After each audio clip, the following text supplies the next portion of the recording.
कुछ नाम इतिहास के किताबों में लिखे जाते हैं और कुछ नाम लोगों के दिलों में। आज मैं आपको सुनाने जा रहा हूँ एक ऐसे शहीद की कहानी जिनके नाम से ही अंग्रेज कांप जाते थे। वो थे चंद्रशेखर आजाद। आजाद का जन्म 23 जुलाई 1906 को मध्य प्रदेश के एक छोटे से गांव भावरा में हुआ था। बचपन से ही वो शरारती और मस्ती करने वाले लड़के थे, लेकिन उनके अंदर एक अलग ही ज्वाला थी। वो थी देशभक्ति की ज्वाला।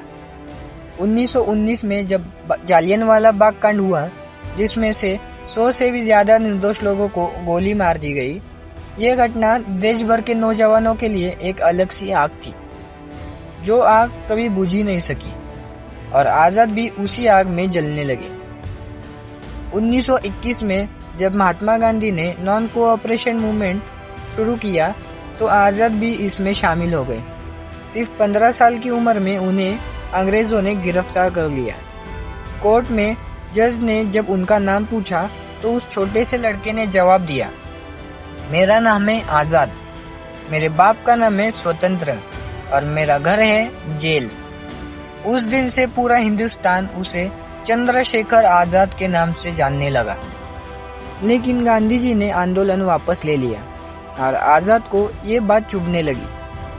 उन्होंने तय किया कि अब वो सिर्फ आंदोलन का हिस्सा नहीं रहेंगे, बल्कि अंग्रेजों से सीधा टकराएंगे।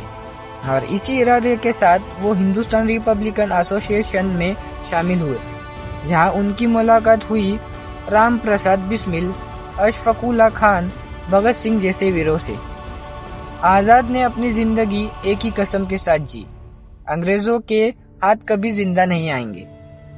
आजाद के दोस्तों के साथ मिलकर किए गए कांडों ने अंग्रेज सरकार की नींद उड़ा दी थी।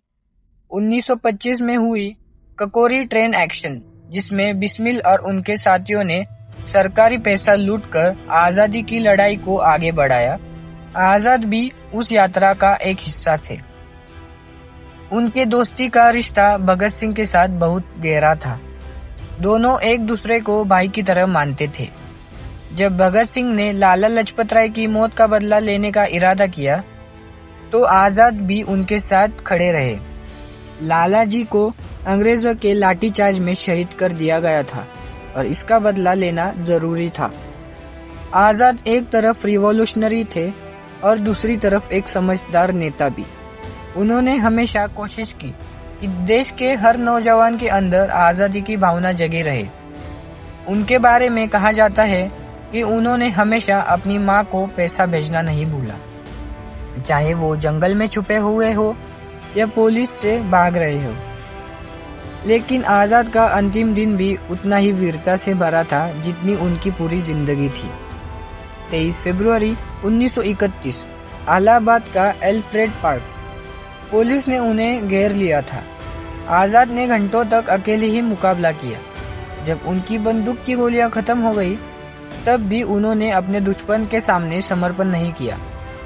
उन्होंने अपने अंतिम गोली से खुद को शहीद कर दिया।